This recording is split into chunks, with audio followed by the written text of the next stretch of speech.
Hi, welcome to the Creative Treehouse. My name is Robin Broom and I'm an independent Stampin' Up! Demonstrator in the United States. Thanks for joining me in the treehouse today. Today's project is this beautiful, stunning butterfly card. I am so excited about this new stamp set. It's called the Butterfly Brilliance stamp set. It comes in a bundle with some dies. It's absolutely stunning, and it is one giant stamp. Now the dies will cut out the butterflies individually, and it also makes another very lacy see-through die that's just, again, stunning. And I have made a project with that on a canvas, and I would love for you to check that out also on my YouTube channel. So this is such a versatile set. So we're going to make this card today, and it's all in blues, and we're going to make it slightly different just in the blues. We're going to reverse the balmy blue and the night of navy on the one we're going to make today. If there are any of these products that you would like to own, you can check out my online store if you don't already have a demonstrator. And if you have ever considered being a demonstrator and you would like to join my team, I am always welcome to new team members, and just leave me a comment and I'll get back with you and we'll work on that together. So let's do the card. Because this is such a ginormous stamp, let me just show you the stamp.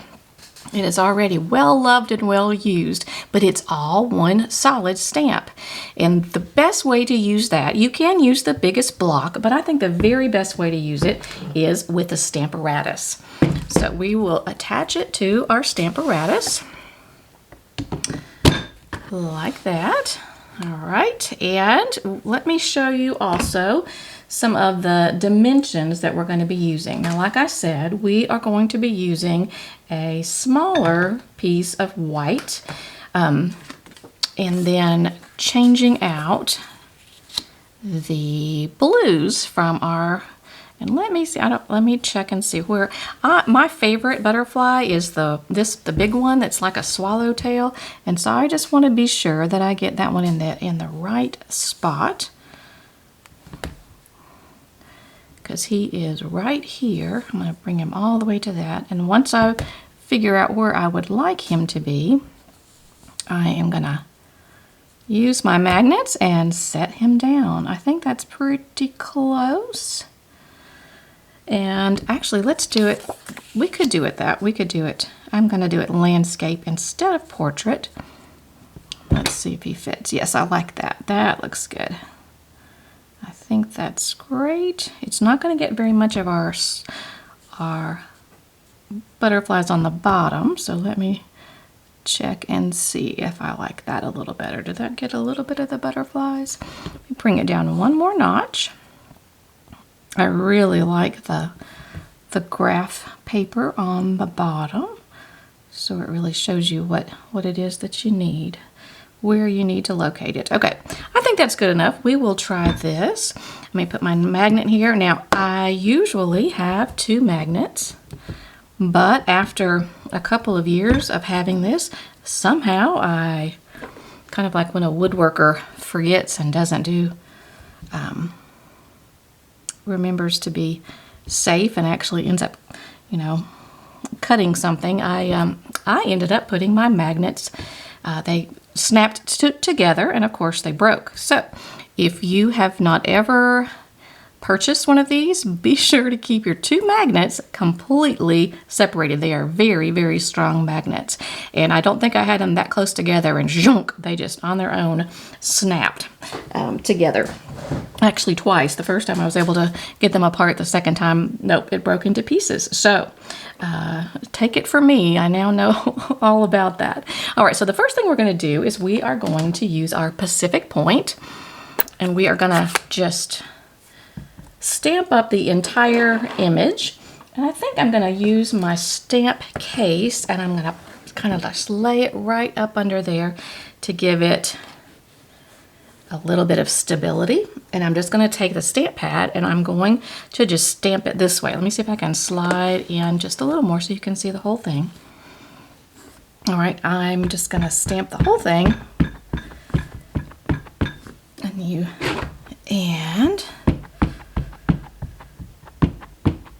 And the nice thing about the Stamparatus, if you don't get the right amount of ink the first time, you have a second chance, and a third, and a fourth. All right, and then you just kind of use some pressure all around with your fingers, or this part of your hand also works. All right, and we're going to lift it up and look at that. It looks pretty good. However, I would still like some more ink, and so I'm going to press again with my Pacific Point stamp pad. Set it off to the side, and because of the Stamparatus, it's going to line up perfectly again. It's looking really, really good. All right, I think I'm going to do it one more time, focusing just on the center this time.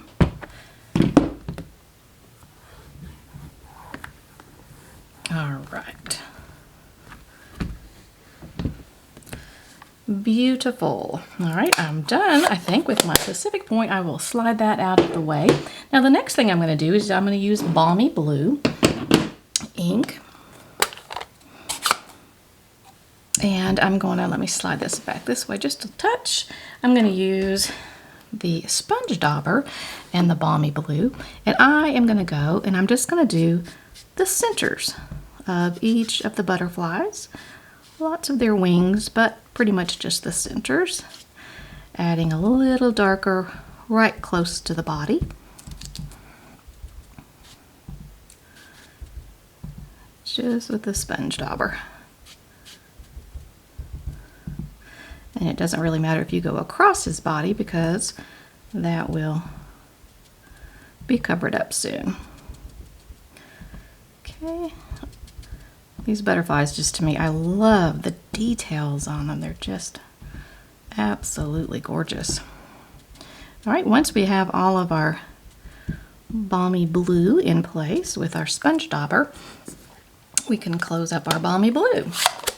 And now we're going to move to our Night of Navy. And we're going to use a sponge dauber for the Night of Navy as well. However, this time I'm going to, let me slide it back this way so it's in the camera, and I'm going to do the edges of the butterflies. Just kind of the edges of their wings. Now, some of them are not going to show on the edges, so I probably won't do too many details on these bottom ones. And just around the edges, kind of going at a little bit of an angle.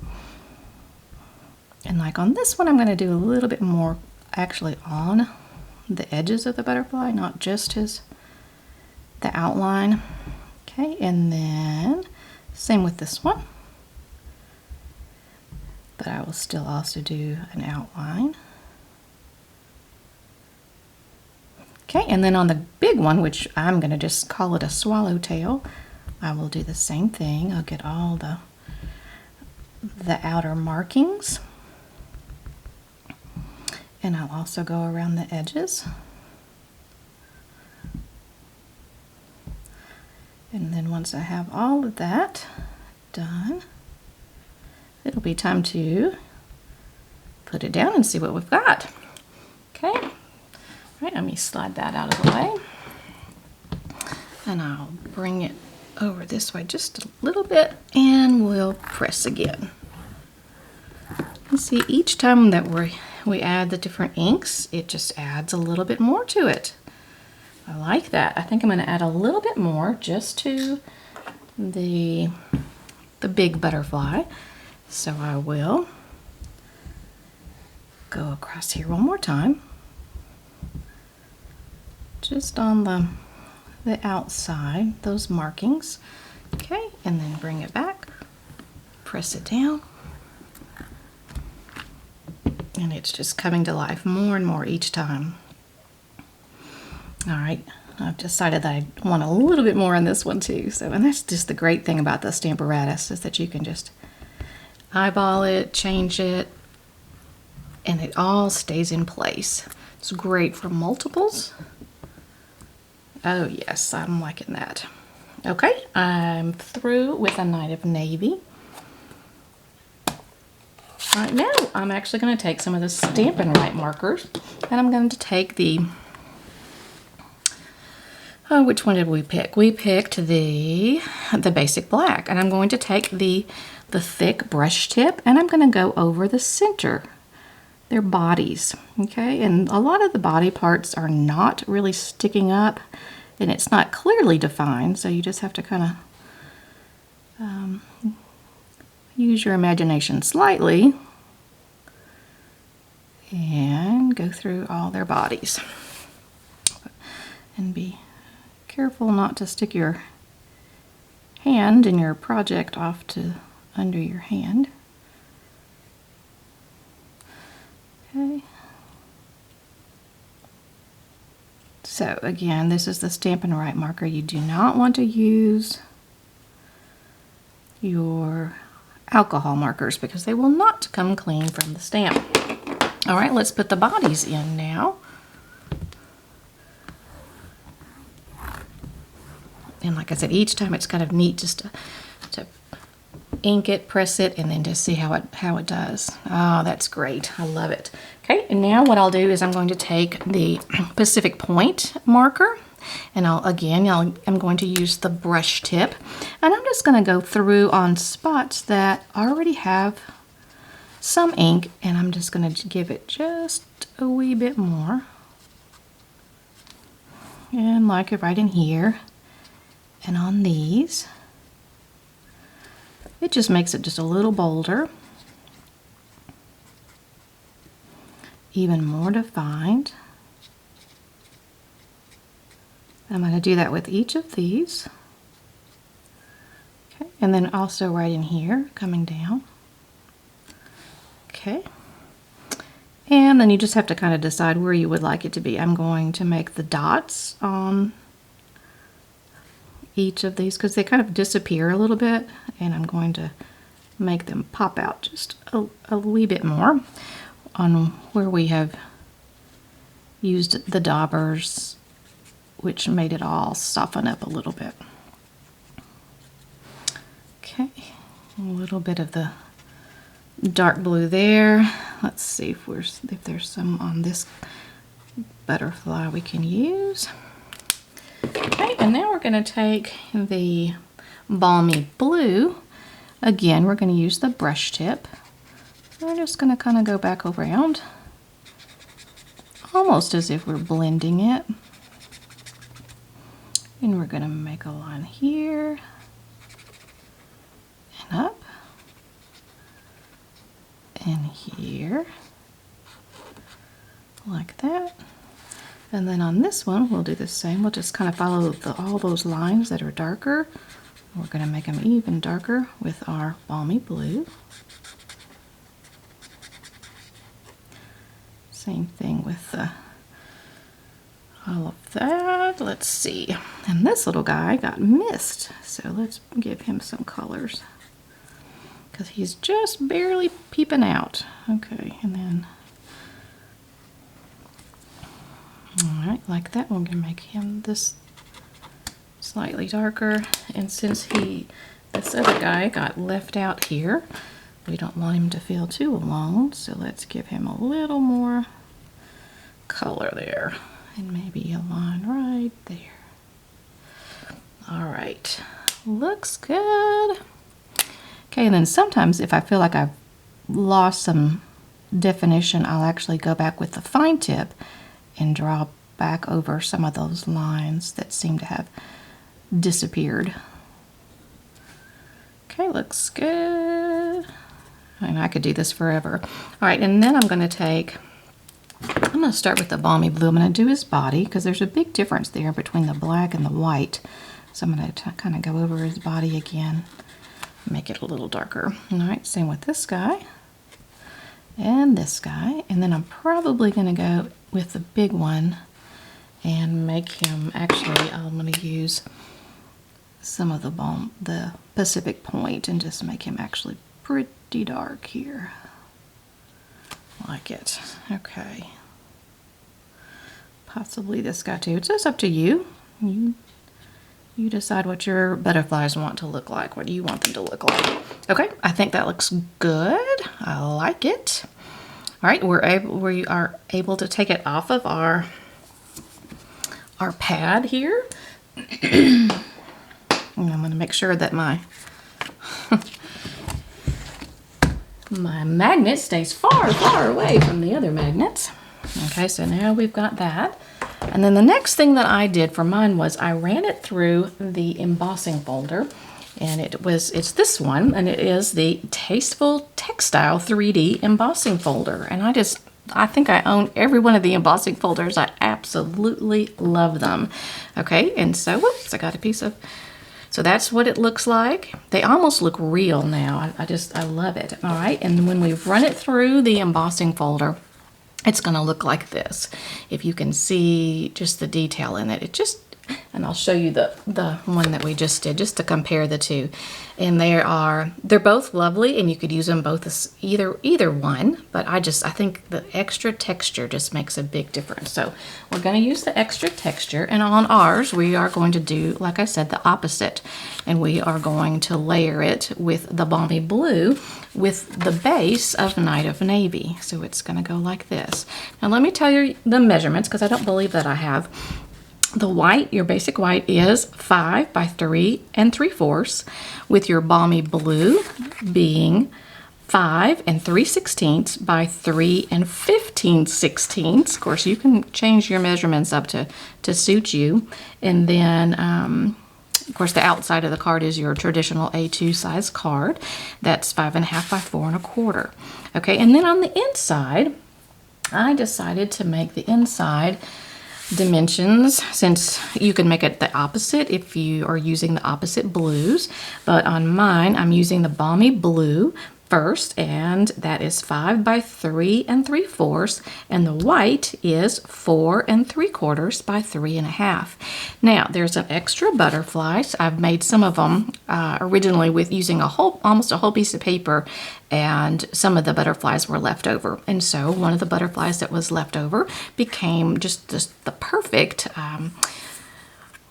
inside piece, and I've stuck it up with a dimensional, so you can put happy birthday or whatever sentiment is appropriate, and you'll be able to put that on into the inside, and it just makes just a great card.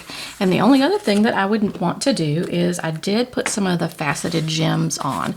So let me put our liquid glue on, and the liquid glue is also great for the fact that you have the 3D embossing folders. It works really well because it gets into all the nooks and crannies, and it helps to really hold it together. It's a very nice secure glue, and it gives you the wiggle room that you need as well. Okay, so I'm gonna, it's also, you don't need a lot. It's a nice strong glue. Okay, let me put that onto the front of our card. My bottom. All right, now I'll show you what I did with the faceted gems, and there are so many different sentiments and things that you could use. I use the mini messages, and you could do the just a card to say hello. I think if I did that one, I would probably pop it up with some dimensionals, which I don't happen to have right next to me. But so if I had that there, I really want to try to highlight that particular butterfly just because it's my favorite. And then I'll take some of the elegant faceted gems, and we will go in here, and I'm going to pick one up, and let's see, I'm going to put one right here. Well, it will not stick here. Let me see if I can get it on with my multi-purpose tool. No, it wants to stick everywhere but where it's supposed to stick. There we go. Okay, we'll put that here. Let's get a smaller one to go there. That's just funny. I'm fighting the gems today.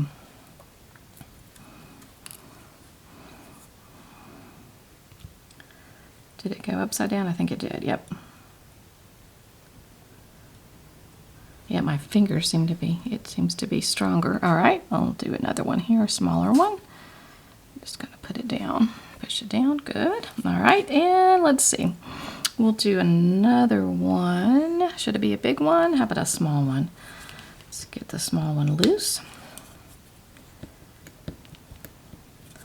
They are wanting to stay every which way. Oh, got it, okay. And we'll press that one down. And let's see, do you think that would be enough of the bling, or should we do one more? I think we'll do one more. Can you ever have too much bling? I'm not sure. See if I can get him, and I'm gonna put him right about there. Ah, yes, that looks great. Okay, I'm gonna cap up my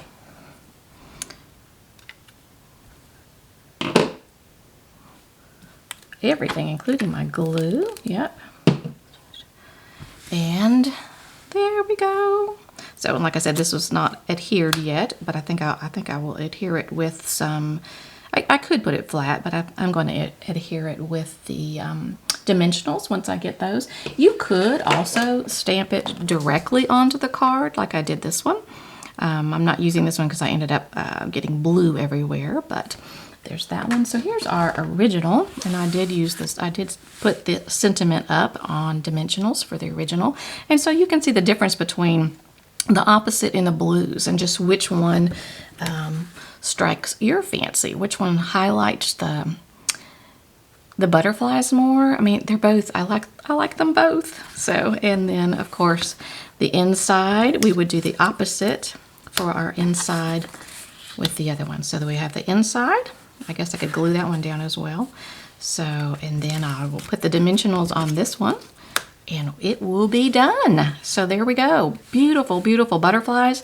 I am so glad that you joined me in the treehouse today to watch this project kind of unfold, and hopefully you can do the exact same thing. You might want to change up the colors and do different color butterflies. I love Stampin' Up! For the fact that all the colors really coordinate together, and it's just really easy to make things look fantastic. So thank you so much for joining me in the treehouse today. Don't forget to subscribe to my YouTube channel and look out for more videos on my YouTube channel, especially the one, like I said, that's got the canvas. Look for that one. And don't forget to share comments and any questions that you have. And we will see you next time in the treehouse. Bye-bye.